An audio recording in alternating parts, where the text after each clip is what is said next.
Yes, no, no, really. Of course, Madam Secretary, I will respect you in the morning. Gotta go. Good day, and welcome to Gone Guy TV. Today we're going to be discussing the 5 best and worst reasons to go cruising. And why are we doing this? Well, quite frankly, yeah, I just wrote a big check. I'm going on a cruise, so for me, this is probably a little too much, a little too late. But we will start off with this anyway. So, first, the top 5 reasons people like to take an ocean cruise. And surprisingly, number 1, great value for the money. As I said, I wrote a significant check for this cruise for myself and Mrs. GoneGuy. But the people do believe that there is a great value because it is fairly all-inclusive. You stay in one place, you eat all your meals, and, well, considering the dollars per...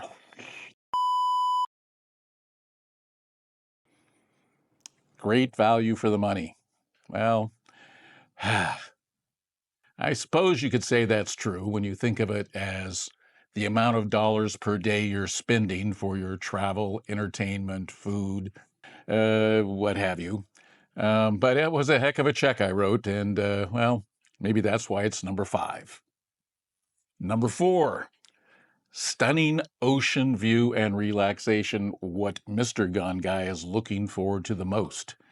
You just get on the boat, and you never have to move again. I mean, you have to move on the boat, go get things to eat and the entertainment and types of things, but no more cars, no more trains, no more planes. You're at your destination. And in fact, your destination is going to take you to every other destination. So that's number 4. Number 3. We'll try that one again. Number 3. Variety of onboard activities kind of speaks for itself and kind of ties into what I just talked about. Everything that you want is right there. And you can gamble if you so desire on most cruise ships. I think there's some that don't, but most do. You can eat and drink all day long. You can sit on the balcony if you paid the extra few dollars to get the balcony. And nightly entertainment, bingo, shows, acrobats, music, magic shows, and people watching, I guess. So yeah, number 3, variety of onboard activities. Number 2 of the all-time best reasons to go on a cruise, visiting multiple destinations.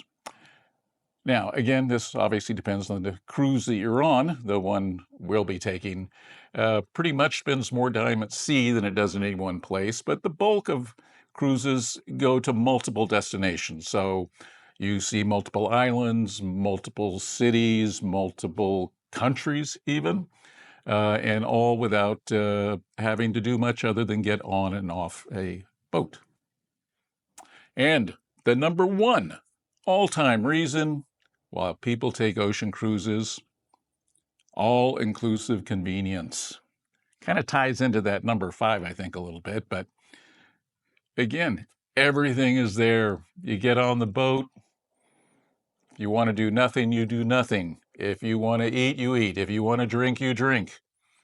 So, according to 5,452 people conducted in this survey, unscientifically, I might add, the number 1 reason is the all-inclusive convenience. All right, now for the other side of the coin.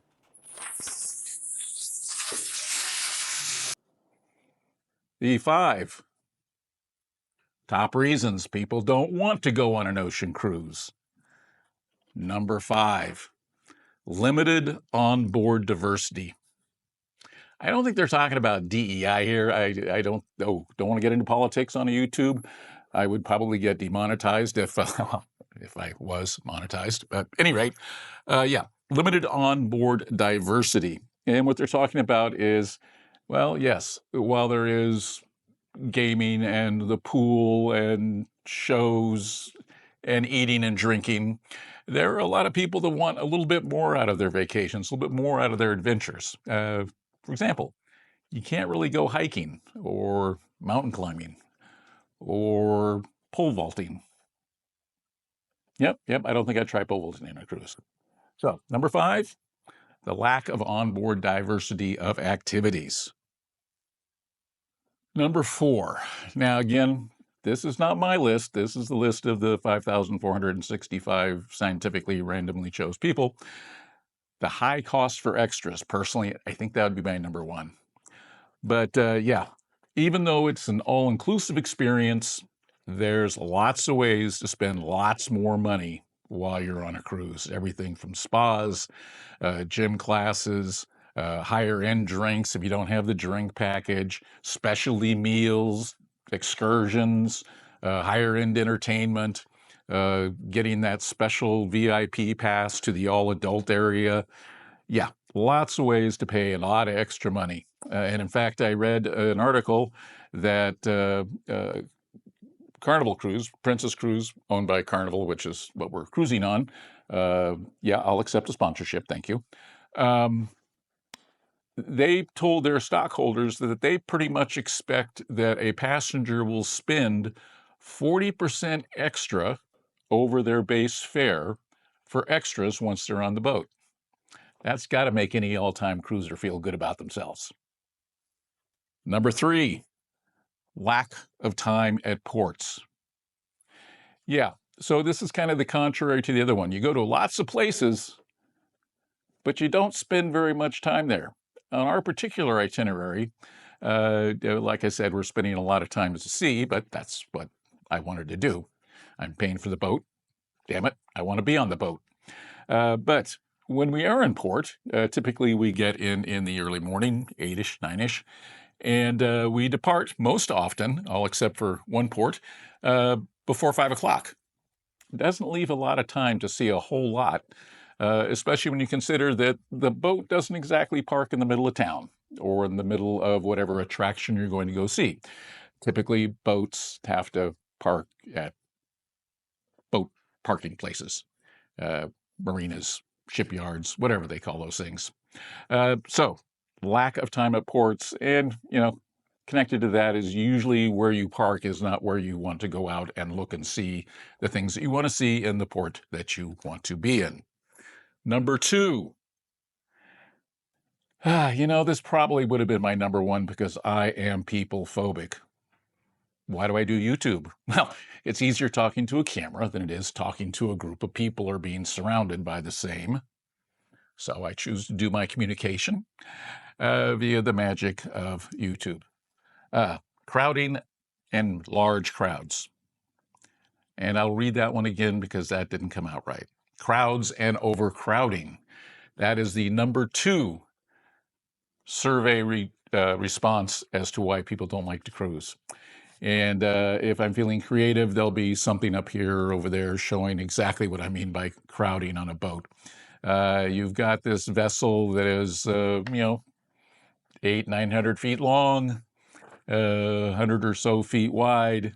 And, there's going to be 2,000-3,000 passengers, another 1,500 crew members.